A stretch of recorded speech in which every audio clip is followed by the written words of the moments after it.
Bismillahirrahmanirrahim. Assalamualaikum warahmatullahi wabarakatuh. Selamat pagi, Pak Wahyu Purwo Santoso, SIMM CPNM JPUD. Hari ini saya akan mempresentasikan terkait tugas ujian akhir semester untuk mata kuliah ekonomi makro. Di mana sebenarnya presentasi ini adalah eh, apa namanya ulangan dari ujian tengah semester yang sudah saya buatkan jawaban dari pertanyaan terkait dengan infografis seperti itu ya Pak. Nah, adapun tema ataupun infografis yang kemarin kita Bapak berikan itu adalah perekonomian di Indonesia per April 2021, di mana saya dengan Raka Putra Pratama dari kelas MJ 204 dengan NIM 240 201 akan mempresentasikan hal tersebut, Pak. Oke, pertanyaan pertama adalah siapa pihak yang terlibat dalam penentuan kebijakan ekonomi di Indonesia? Dalam penentuan kebijakan ekonomi di Indonesia, terdapat beberapa pihak utama yang memiliki peran strategis dan saling melengkapi.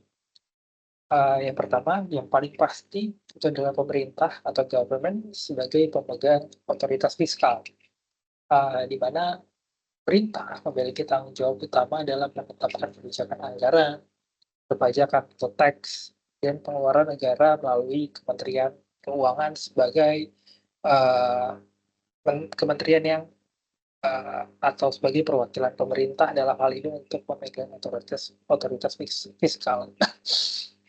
Dan juga tentunya ada Badan Perencanaan Pembangunan Nasional atau Bappenas. Kedua, tidak kalah penting, tadi kita berbicara fiskal, selanjutnya kita berbicara moneter. Di mana Bank Indonesia sebagai otoritas moneter bertugas menjaga stabilitas nilai rupiah, mengatur suku bunga, dan mengelola cadangan devisa serta kebijakan makroprudensial. Ya, kita sering dalam keseharian kita sering yang membahas di berbagai berita ada momen di mana BI menaikkan suku bunga acuan atau menurunkan suku bunga acuan dan itu adalah hak ya, hak ataupun otoritas gitu ya, otoritas yang diberikan untuk Bank Indonesia untuk menjaga moneter gitu ya, untuk menjaga stabilitas nilai rupiah, mengatur suku bunga dan lain-lain. Ketiga tentu ada OJK berperan dalam mengawasi sistem keuangan. Walaupun sebenarnya ini bisa kita rangkum sebagai satu kesatuan pemerintah, gitu ya.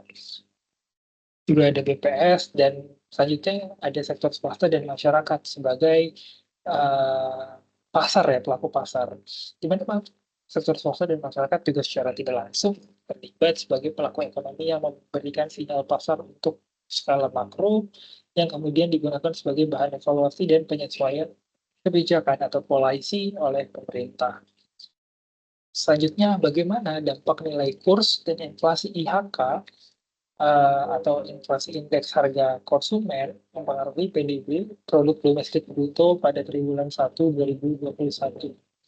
Nah, nilai tukar rupiah dan inflasi indeks harga konsumen atau IHK memiliki pengaruh langsung maupun tidak langsung terhadap PDB.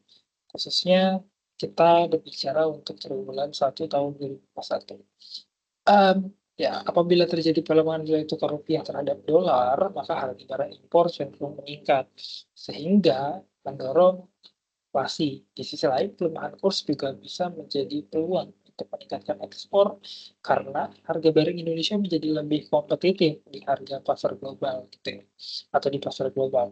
Namun, bila inflasi IHK terlalu tinggi, daya beli masyarakat juga cenderung menurun yang akan mengurangi konsumsi rumah tangga yang menjadi salah satu komponen terbesar dalam produk domestik bruto di Indonesia.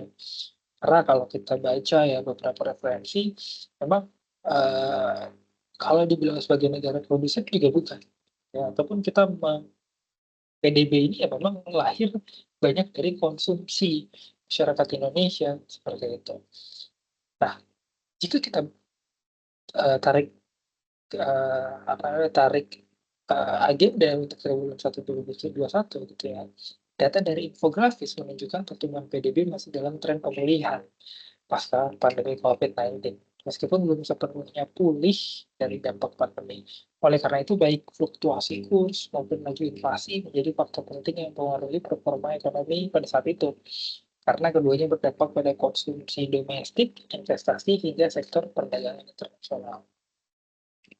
Selanjutnya, yang terakhir, Bagaimana kondisi makro Indonesia tahun 2021 di tengah pandemi COVID-19? Pada tahun 2021, perekonomian Indonesia masih dalam fase pemulihan, seperti yang tadi di poin kedua ya. Setelah mengalami kontraksi akibat pandemi COVID-19 yang melanda sejak awal 2020. Nah, berdasarkan infografis April 2021, beberapa indikator utama seperti PDB, nilai tukar rupiah, dan juga inflasi menunjukkan sinyal perbaikan gitu ya, atau improvement gitu ya, atau recovery gitu. Meskipun tantangannya memang masih besar. Untuk pertumbuhan PDB triwulan 1 2021 itu menunjukkan angka yang lebih baik dibandingkan tahun sebelumnya atau naik year on year. Gitu. Menandakan adanya aktivitas ekonomi yang mulai bangkit meski pertumbuhannya belum sepenuhnya positif atau stabil. Nilai tukar rupiah relatif stabil didukung oleh kebijakan moneter akomodatif ya dari Bank Indonesia dan penguatan cadangan devisa. Sementara itu tingkat inflasi IHK tetap terkendali dan berada dalam kisaran target yang ditetapkan pemerintah. Menunjukkan bahwa permintaan agregat secara perlahan mulai pulih. Ya, walaupun kalau kita baca apa namanya fase ekonomi atau kondisi makro sudah pulih gitu, sudah mulai pulih, namun tingkat ketidakpastian global, penanganan pandemi, serta distribusi vaksinasi menjadi faktor utama yang masih membayangi pemulihan ekonomi nasional. Pemerintah terus mendorong pemulihan melalui berbagai stimulus fiskal sebagai pengatur atau otoritas yang uh, sebagai otoritas yang mempunyai kebijakan untuk mengatur fiskal dan reformasi struktural. Sementara Bank Indonesia berupaya menjaga stabilitas moneter agar iklim investasi tetap kondusif.